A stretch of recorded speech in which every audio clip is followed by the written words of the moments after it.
I am Dr. Madhur Mehrotra.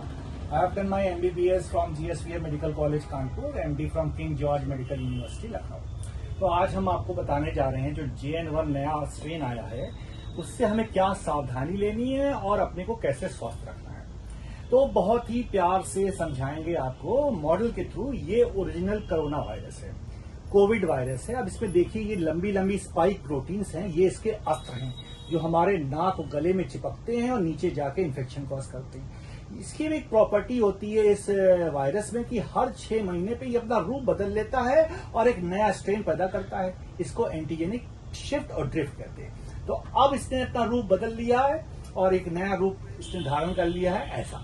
तो इसमें देखिए आप खुद ही बदलाव देख रहे हैं। इसमें लंबी लंबी मोटी प्रोटीन्स हैं और इसमें छोटी और चिकनी हो गई हैं। तो ये अब फर्क हो गया है। तो ये वाली बीमारी ज्यादा खतरनाक कॉज कर रहा था, लेकिन ये वाली छोटी और चिकनी होने की वजह से ट्रांसमिसिबिलिटी इसकी ज्यादा है, यानी इन्फेक्शन फैलाने की ताकत इसकी ज्यादा, एक दूसरे से जल्दी इन्फेक्ट होकर फैल रहा है, लंबा लंबा फैल रहा है। और ये जो है इतनी जल्दी फैलता नहीं था, इतनी कम ट्रांसमिसिबिलिटी इसकी इसके कंपैरिजन में कम थी, लेकिन ये डिजीज बहुत सीवियर कॉज कर रहा था। तो दोनों में क्या फर्क हुआ? ये सीवियर डिजीज है और इसमें लेस सीवियर डिजीज है और इसमें ट्रांसमिसिबिलिटी ज्यादा है। तो ये है फर्क। अब इससे बचेंगे कैसे? ये जितने भी कोरोना वायरस है, जितने भी इन्फेक्टिव वायरसेस हैं, ये सूरज की रोशनी से डरते हैं। तो हम अगर विटामिन डी अपने शरीर में एडुकेट कर लें तो हमारी प्रतिरोधक शक्ति बढ़ जाती है और वायरस मार दिया जाता है। तो हर व्यक्ति में विटामिन डी के लेवल्स होते हैं। अगर खून की जांच करा ले, अगर अफोर्ड कर सकते हैं, तो हमें पता चल जाएगा कितना विटामिन डी के अंदर है आपके, और हम दवाई से, टैबलेट से, कैप्सूल से, पाउडर से या इंजेक्शन से आपको विटामिन डी लगाएंगे और आपकी इम्यूनिटी बढ़ जाएगी। तो पहला काम छोटा सा ये हो गया। दूसरा, जितने भी वायरस के सब इन्फेक्शन होते हैं इसमें खून गाढ़ा हो जाता है। तो अगर हम खूब पानी पिए, हाइड्रेट करते रहें अपने को, जैसे आजकल गर्मियां भी हैं, तो ये वायरस का इन्फेक्शन अगर होगा तो खून गाढ़ा नहीं होगा और हम स्वस्थ रहेंगे, कोई कॉम्प्लिकेशन नहीं है। कोई छोटी सी बात। तीसरी चीज, अगर हम कहीं से भी आ रहे हैं, अपने घर में आ रहे हैं, साबुन से अगर हाथ धो ले, पानी से हाथ धो ले साबुन से, तो ये इन्फेक्शन हमें खाने के दौरान, अपने मुंह पोंछने के दौरान, अपने पर्सनल हाइजीन के दौरान ना अपने को होगा ना दूसरे अपने घर वालों को होगा। छोटा सा काम। और चौथा काम, अगर जो लोग इम्यूनो कॉम्प्रोमाइज्ड हैं, जैसे बुड्ढे हैं, छोटे बच्चे हैं, जिनकी दवाइयां चल रही हैं, किसी की भी, लिवर की, किडनी की, हार्ट की, तो वो जब बाहर जाएं तो मास्क अवश्य पहने। कौन सा मास्क पहनेंगे ये बड़ा इंपॉर्टेंट है। कपड़े का मास्क नहीं पहनना है इसमें पहनना है 3 लेयर सर्जिकल नीला वाला मास्क या N95 मास्क। तो उस भीड़ भाड़ एरिया में वो लोग मास्क जरूर पहने, क्योंकि उनको इन्फेक्शन होने का खतरा है। कोविड प्रोटोकॉल को फॉलो करिए और इस तरह से JN1 से आप बच सकते हैं। और आखिरी चीज बता दे रहे हैं, JN1 का जो इस समय 2 बच्चे पैदा हो गए हैं, उनके नाम है LF और SB। इनके नंबर अलग अलग होते हैं। जो LF वाला है वो इन्फेक्शन कॉज कर रहा है, गुजरात में देखा गया है, और जो SB वाला है वो केरल में कॉज कर रहा है। वो दोनों कोविड JN1 के सब वेरिएंट्स यानी बच्चे। और ये पैदा हुआ है कहां से? कोरोना वायरस से। तो इस तरह से ये सारे बच्चे और इनके आगे बढ़ते चले जाते हैं, ऐसे समझेंगे, और हर साल आएंगे, हर साल म्यूटेट होंगे। तो ये 4 बेसिक प्रिकॉशंस हमने अगर फॉलो कर ली तो हम इस जन्म में कोविड से मुक्त रहेंगे और सदा स्वस्थ रहेंगे और अपनी देश की सेवा कर सकेंगे। सर, ये जो अपने ये कोविड जैसे कि खत्म नहीं होगा, किसी न किसी रूप में आता रहा, आपने भी बोला है। और बहुत सारे लोग जो मास्क लगाने के नाम मैं देखता हूँ कि वो एक ही मास्क को, मतलब जब तक फट नहीं जाता है या जब तक गंदा कुछ भी हो जाता है उसी बार बार लगाते हैं। तो उस मास्क लगाने का हालांकि सही तरीका क्या है? अभी इतना सब दिक्कत होने बाद भी लोग समझ नहीं पाए। बहुत बढ़िया सवाल आपने पूछा। हर मास्क की एक लाइफ होती है। हमारे देश में लोग क्या कर रहे हैं, मास्क लिया और वही यूज कर रहे हैं। ज्यादा होगा तो वो साबुन से धो लेंगे, और साबुन से जब धो लिया तो वो और खतरनाक हो जाएगा। अगर आपने रिपीटेड पहना तो आपको कोरोना तो बाद में होगा, पहले टीबी होने वाली है। तो हर मास्क की एक लाइफ होती है।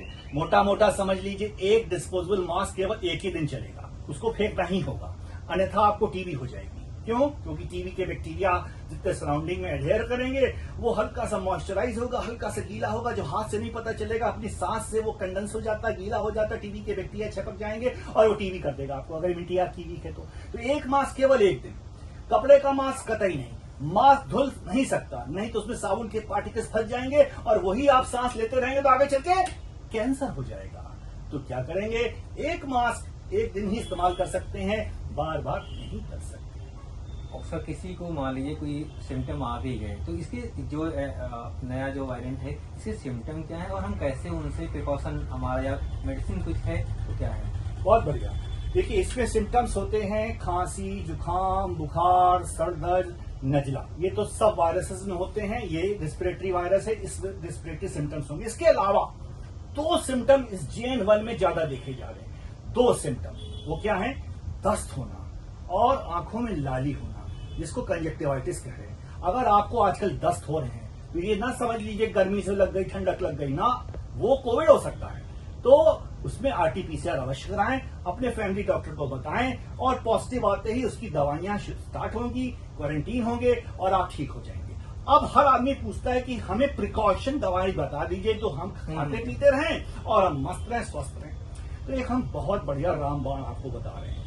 हल्दी के नैनो पार्टिकल्स, हमारी हल्दी, इसमें करक्यूमिन होता है। नैनो पार्टिकल्स यानी ऐसे सूक्ष्म पार्टिकल टेक्नोलॉजी ने बनाए हैं करक्यूमिन के। उसके टैबलेट्स आती है, लॉरेंजेस आती है, उसको मुंह में रख लीजिए और आधा घंटा वो मुंह में पड़ी रहती है, घुलती रहती है, सारे रेस्पिरेटरी ओरल ग्लूकोजा को स्ट्रेंथन करके इम्यूनिटी बढ़ाती है, IG एंटीबॉडी बढ़ाती है, क्योंकि करक्यूमिन हल्दी का एंटी इन्फ्लेमेटरी होता है, सूजन को घटाता है और वायरस से आप एक्सपोज हो गए हैं वो मरता चला जाता है और आपको बीमारी नहीं होगी। तो एक सूक्ष्म की आपको अपनी टैबलेट बता दी, हल्दी के नैनो पार्टिकल्स जो लॉरेंजेस हैं, टॉफी की तरह मिलते हैं, मुंह में रखिए, रोज 1 से 2 चूसिए, बच्चों को दीजिए, बुड्ढों को दीजिए, खुद खाइए और इस कोरोना को अलविदा कहिए। मैंने आपके कई वीडियो में देखा है जो आपके लेक्चर बाय मैम सर के नाम से चैनल है आपका, तो आप पैरास्टामोल को ना खाने की सलाह दे रहे हैं उसमें, तो वो इसमें भी है या फिर सिर्फ? देखिए, पैरासीटामोल इमरजेंसी की दवाई है। पैरासीटामोल कोई बीमारी नहीं ठीक करती, केवल फीवर को डाउन करती है। तो हम फीवर को डाउन और बहुत सारे तरीकों से कर सकते हैं। जैसे आजकल गर्मियां चल रही हैं, लू लग जाती है, लू से गर्मी से हीट डेवलप हो जाती है और हम पैरासीटामोल खाने लगते हैं। नहीं, मेरी बॉडी ऊपर से गर्म हुई है, अंदर के ऑर्गन नहीं गर्म हुए हैं जो आप पैरासीटामोल खा खा के बुखार को उतार रहे हैं। ऊपर गर्म, अंदर ठंडी है, तो क्या होगा? पैरासीटामोल खाएंगे और लिवर किडनी डैमेज हो जाएगा, तो वो पैरासीटामोल काम नहीं करेगी। तो आज के जैसे गर्मियों में आपको बुखार आ रहा है या शरीर गर्म हो जा रहा है या आपको तेज बुखार आ जा रहा है, तो वही 10 पैसे का इलाज कोल्ड स्पंजिंग करेंगे, यानी कि बर्फ का पानी या ठंडा पानी लेंगे, तौलियों से भिगोएंगे, निचोड़ेंगे, पूरे शरीर में लगाएंगे, तौलिया पानी का सर पे लगाएंगे, पैरों में लगाएंगे और पंखे को तेज कर देंगे, तो जल्दी से इवेपोरेशन होगा और जितना ज्यादा इवेपोरेशन होगा उतनी सरफेस ठंडी हो जाएगी और बिना दवाई खाए, बिना दवाई के साइड इफेक्ट झेले आपका टेम्परेचर उतर जाएगा और आप स्वस्थ हो जाएंगे। ये थोड़ी सी मतलब जानकारी थी जो आदमी की क्या कहते हैं पैसे बचा सकती है और सेहत बचा सकती है। बिल्कुल सर, हम लोग दूसरे उस पर आते हैं क्योंकि ये गर्मियों का इस समय पीक है और आने वाले दिनों जिस तरह से मानसून की गतिविधि है, हो सकता है कि हम अगले सितंबर तक अपने यहाँ जिस कंडीशन में हम लोग टॉपिकल में सब टॉपिकल में हमारे सितंबर तक अमूमन गर्मी वो रहता है, तो और अभी जून से लेकर के अगस्त तक या कैसे गर्मी से बचाया जाए, क्या वो आदमी, क्योंकि हमारे यहाँ बहुत सारे लोग खेत में काम करते हैं, लेबर हैं, और नहीं है तो हम आप भी रहते ही हैं। जैसे आजकल गर्मियां चल रही हैं, तो पहले तो हम गर्मी से बचने का तरीका बताएंगे। हीट स्ट्रोक एक बीमारी है जिसको लू लगना कहते हैं, गर्मी लगना कहते हैं। उसमें क्या होता है, जब सूरज की रोशनी हमारे सर पे पड़ती है, हेड पे, स्कैल्प में, तो यही सारा मेरा मास्टर ऑर्गन ब्रेन है, पीनियल ग्लैंड है, ठीक है। ये अगर गर्म हुआ और एक पर्टिकुलर टाइम तक गर्म रहा तो हमारी डेथ हो सकती है। तो क्या करेंगे? सबसे सिंपल, जैसे गांव देहात में आपने देखा है, हमारे प्रधानमंत्री भी कहते हैं गमछा लेके चलिए, गमछा सर पे बांध लेंगे, गमछा मास्क बन जाएगा, यानी 2 in 1 काम करेगा मेरे देश का गमछा। मास्क बना लीजिए मल्टीलेयर, उसको सर पे डाल लीजिए, कोविड से भी मजा लीजिए, कोविड आएगा आपको, और जब आपने ऊपर डाल लिया तो सन स्ट्रोक से भी बच गए, हीट स्ट्रोक से भी बच गए। और अपने पास पेय पदार्थ रखिए, कौन कौन से? अपने देश के रखेंगे। गन्ने का जूस पियेंगे, साफ जगह साफ बर्तन में गन्ने का जूस पियेंगे, नारियल का पानी पियेंगे जिसको ढाक का पानी कहते हैं, गुलाब का शरबत पियेंगे, ठीक है, छाछ पी सकते हैं, कुछ नहीं तो सादा पानी तो पी सकते हैं, ठीक है। और हमारे देश में आजकल बेल इसलिए ईश्वर ने दिया कि इस सीजन में बेल आता है, बेल का शरबत पियेंगे, फालसे का शरबत पियेंगे, इससे आयंस हमारे बॉडी में चले जाते हैं, डिहाइड्रेशन ठीक हो जाता है, सोडियम, मैग्नीशियम, कैल्शियम, क्लोराइड और बहुत सारे आयंस जो पानी पसीने से निकल जाते हैं, मेरी बॉडी कमजोर होने लगती है, वो वापस मिल जाएंगे, मेरी प्रतिरोधक शक्ति बढ़ जाएगी, हम हीट से भी बचेंगे और गर्मी से भी बचेंगे, कोविड से भी बचेंगे और बहुत सारे इन्फेक्शन से बचकर स्वस्थ रहेंगे। तो सर हमारे यहाँ क्या है कि हम लोग इतने मतलब कई बार इतनी कोताही बरतते हैं, मैं सरल शब्दों में कहूँ कि जब साइलेंट कर दो, कि हमारे खासकर दोनों जगह ग्रामीण भारत में भी यहाँ पे कि जब हम सर्दी से कहीं से आते हैं या मतलब गर्मी से कहीं से आते हैं, कहीं चौराहे पे रुकते हैं, घर आते हैं, कोल्ड ड्रिंक्स हमने देखा है कि वो पहले जो हमारा शरबत चलता था, अभी क्या होगा कोल्ड ड्रिंक टेस्ट देखते हैं कि छोटे छोटे बच्चे से लेकर सब मतलब जो है कार्बोनेटेड वाटर पी रहे हैं, उसका क्या वो कुछ असर करता है, नुकसान? एक स्टडी हुई है मेडिकल साइंस में, विदेशों में ही हुई है, विदेशों के जर्नल्स में, जो मेडिकल के बड़े बड़े जर्नल्स हैं उससे पब्लिश भी है। जो कोल्ड ड्रिंक्स होती हैं, जो कार्बोनेटेड ड्रिंक्स होती हैं, वो लीवर को डैमेज करती हैं। ये इतना डैमेज करती है, जब माइस को पिलाया गया, चूहों को पिलाया गया, तो उनको लीवर कैंसर तक हो गया। यानी कहने का मतलब है सिरोसिस भी करता है, कैंसर भी कर देता है, कार्बोनेटेड ड्रिंक्स, और लीवर फेलियर हो जाता है। तो ये कार्बन डाइऑक्साइड जो उसमें एक्स्ट्रा डाली जा रही, कार्बोनेशन किया जा रहा, वो जहरीला बन जाता है। तो हम इसको अवॉइड करेंगे, अपने देश के पदार्थ को पिएंगे, गन्ने का जूस, बेल का शरबत, फालसे का शरबत, सादा पानी, कुएं का पानी, और स्वस्थ रहेंगे। और इन पेय पदार्थ जो बाहर के आर्टिफिशियल एजेंट्स हैं उससे दूर रहेंगे, अपने लिवर किडनी को स्वस्थ रखेंगे। नहीं पीना है उसको, नहीं पीने की कोशिश करेंगे, अवॉइड, पूरी तरह से अवॉइडेंस करेंगे।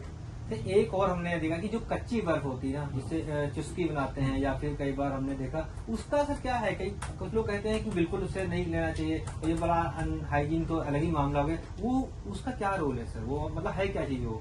देखिए, चुस्की बर्फ कैसे बर्फ बन रही है, कैसे हैंडल हो रही, वहां अगर फॉल्ट नहीं है तो बर्फ नुकसान नहीं करेगी। लेकिन उसमें अगर आर्टिफिशियल एजेंट डाल दिया, कलर डाल दिया, तो फिर वो हमारे ऑर्गन्स को डैमेज कर देगी। तो जितने भी पदार्थ ईश्वर ने रंगीन बनाए हैं वो अमृत है, और जितने भी पदार्थ हमारे मनुष्य ने बनाए हैं वो सब विष है। ये मोटा मोटा याद रखिए।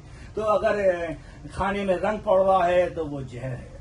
ईश्वर का रंग है, जैसे पपाया है, आम है, केला है, रसबरी है, तो वो अमृत है, अमृत है। कि ये जो कलर है वो तो कलर तो थेरेपी भी होती है, मतलब कलर तो हमारे जीवन में बहुत अहम है, लेकिन जब कलर फूड में आते हैं या फिर इनमें आते हैं, आर्टिफिशियल कलर से, वो केमिकल्स हैं, वो केमिकल्स है। तो केमिकल्स अगर आए तो हमारे शरीर की वो केमिस्ट्री तो है नहीं कि भाई वो जहर को डील करेंगे। केमिकल्स केमिस्ट्री लैब में अच्छे लगते, मेरे शरीर के अंदर थोड़ी ना अच्छे लगेंगे। तो फिर उनका त्याग करना पड़ेगा। त्याग करिए और स्वस्थ रहिए। और नहीं त्याग करेंगे तो फास्ट फूड आप लोग खा रहे हैं, जितना फास्ट खाएंगे उतना फास्ट जाएंगे। सिंपल सी बात। तो अपने देश की चीजें खाइए। हमारे बाबा कहीं फास्ट फूड खाते थे? नहीं जानते थे वो नूडल्स वगैरह।